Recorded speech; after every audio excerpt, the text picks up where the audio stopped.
Hey guys, Alex here with Intrepid Defense. Today we'll be going over how to administer an IV. So essentially here in this video, I'll be going through the steps of how I do an IV every single time. It's pretty much the same every single time. It's all muscle memory.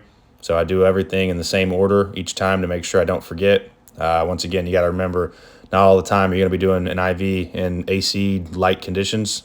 A lot of times you're going to be doing them in the dark. So you got to know how to do these things under no light or low light conditions. Essentially here, I like to get my bag prepped before I start doing anything. So when I come down to actually getting my IV on board, I don't have to start doing this process. Bleeding the line here, making sure I got no air in the line. It's really important. It would take approximately 2 to 3 full lines of air to mess with somebody, but you don't want to be administering any kind of air into the vein if you can make sure to not do that. This thing here's that BOA. It's my wife there with the little smiley face, but here's the BOA. BOA is incredibly beneficial. It really gets those veins to pop. Huge for a patient who's already in compromised scenarios.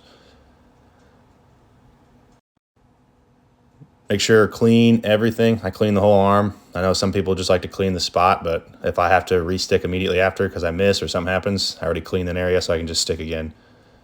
I always prep my admin port just to make sure. I put it in my mouth, the little plastic end, and then I prep my needle and get my Tagoderm ready to go. I'm setting myself up for success, so I'm not looking for pieces of gear after I make my stick because I'm only going to have one hand at that point. This is the little wing guy I was talking about in the previous video. I like these a lot. They're awesome. All right, so here's the big main part here. I'm going in at a decent angle, going in and get the stick. I see the flash come in, advance a little bit further, leaving my hand still, and then my left hand pushes the catheter into the vein. And I'm pinching down that catheter, making sure there's no blood coming out, and then put my admin port in there. At this point, undoing my my block here. I had to transfer needles because I'm going to administer drugs later.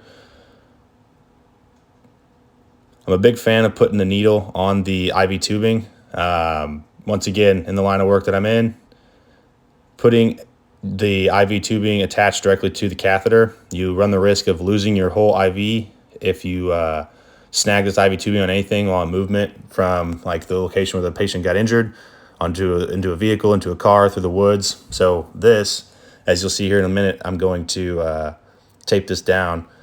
What would happen if somebody were to pull on this or this gets snagged? The needle is going to come out, not the catheter. So it's very important that you take care of the IV placement that you just got, because you never know when you're going to get the chance to do it again, especially on a patient who really needs it and needs it now. All right, tape this down a specific way here. So as you can see, I make sure to tape it down on the needle. I tape it down at the Tagoderm, and then I'm wrapping this around so it's got some tension to where it's not going to pull directly on the needle. If it gets pulled, the tension is going to get on the line here. And then I'm just kind of fixing up everything, making sure it's all smooth, looking good. Thanks for watching, guys. Go ahead and like, subscribe, and comment down below with anything you got for me. Thanks.